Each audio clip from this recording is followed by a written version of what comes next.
नमस्कार, बुलेटिन में आपका स्वागत है। मैं हूं अविनाश और आइए खबरों का सिलसिला शुरू करें। उसके पहले एक बड़ी खबर हम आपको बता दें, भोपाल से आ रही, जहां कांग्रेस विधायक के बीजेपी में शामिल होने की खबर है। बड़ा मलहरा विधायक उमा भारती के बंगले पर पहुंचे हैं। बड़ा मलहरा से प्रद्युम्न सिंह लोधी हैं कांग्रेस के विधायक, कुछ देर बाद बीजेपी कार्यालय के लिए रवाना होंगे। तो इस वक्त की बड़ी खबर हम आपको बता दें, कांग्रेस विधायक प्रद्युम्न सिंह लोधी बीजेपी में शामिल होने जा रहे हैं। उमा भारती के बंगले पर वो पहुंच चुके हैं, जहां से वो बीजेपी कार्यालय के लिए कुछ ही देर में रवाना होंगे और भारतीय जनता पार्टी की सदस्यता ग्रहण करेंगे। तो इस तरह से देखा जाए तो कांग्रेस छोड़ बीजेपी में आने वाले कांग्रेस नेताओं का सिलसिला जो है अभी भी थमा नहीं है। एक और विधायक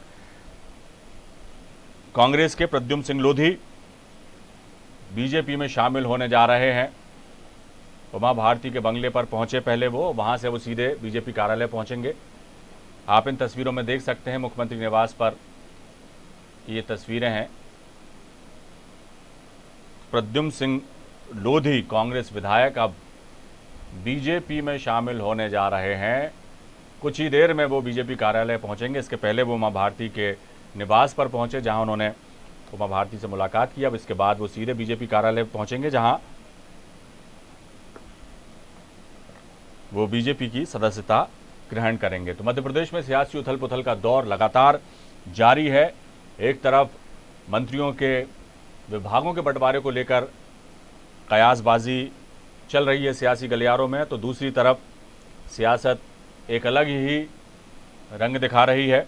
इस खबर पर हम सीधे चलते हैं। हमारे स्टेट हेड राजेश सक्सेना हमारे साथ फोन लाइन पर मौजूद हैं। राजेश जी, ये सिलसिला जो है कांग्रेस विधायकों का, कांग्रेस नेताओं का बीजेपी में शामिल होने का, वो थमा नहीं है और अब एक और कांग्रेस विधायक हैं प्रद्युम्न सिंह लोधी, वो आज बीजेपी की सदस्यता ग्रहण करने जा रहे हैं। तो कांग्रेस को लगातार झटके पे झटका मिल रहा है, क्या कहेंगे? देखिए, बिल्कुल अविनाश जी, कांग्रेस के लिए एक बड़ा झटका है। प्रद्युम्न सिंह लोधी जिस तरह से छतरपुर जिले की बड़ा मलहरा सीट से चुनकर विधायक बने थे, कांग्रेस के टिकट पर चुनाव लड़ा था और कांग्रेस के विधायक थे।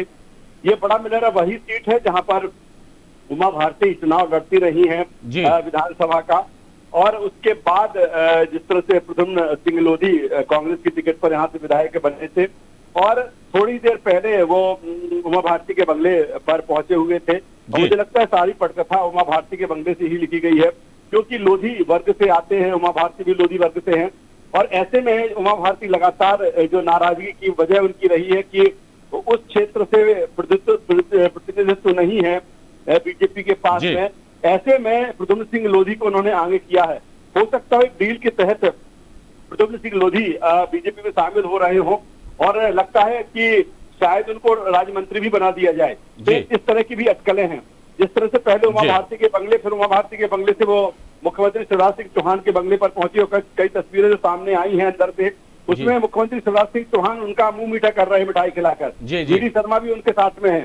तो कुल मिलाकर आप कह सकते हैं कि प्रद्युम्न सिंह लोधी बीजेपी के हो चले हैं। हालांकि अभी सदस्यता उनको, जिस तरह से खबर है कि सदस्यता उनको बीजेपी दफ्तर में दिलाई जाएगी, वहां पर उनका इंतजार किया जा रहा है। प्रद्युम्न सिंह लोधी, वी.डी. शर्मा, और जब उनको सदस्यता दिलाई जाएगी और फिर बीजेपी अनाउंस करेगी कि प्रद्युम्न सिंह लोधी उनके हो चले हैं, तो कुल मिलाकर कह सकते हैं कि एक बड़ा झटका इसको हम कहेंगे। और ये भी कहेंगे कि जिसकी लाठी उसकी भैंस, क्योंकि सरकार बीजेपी की बन चुकी है। ऐसे में वो तमाम सारे नेता जो अपना कहीं ना कहीं हिस्सा लेना चाहते हैं, ऐसे में ही प्रद्युम्न सिंह लोधी बीजेपी में शामिल हुए हैं।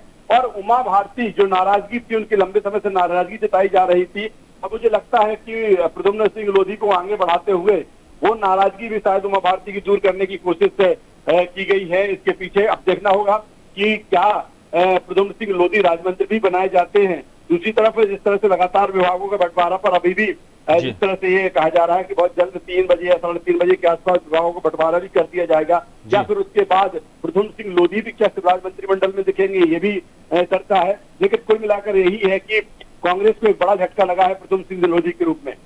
तो देखना होगा कि अब सियासत और क्या कुछ रंग दिखाती है उपचुनाव के करीब आते आते। फिलहाल तो सरगर्मियां तेज है मध्य प्रदेश में सियासी। बहुत बहुत शुक्रिया राजेश जी। और अब देखने वाली बात होगी कि इसके बाद अब कांग्रेस का क्या रिएक्शन होता है, क्या प्रतिक्रियाएं कांग्रेस नेताओं की तरफ से आती हैं, ये देखना भी दिलचस्प होगा।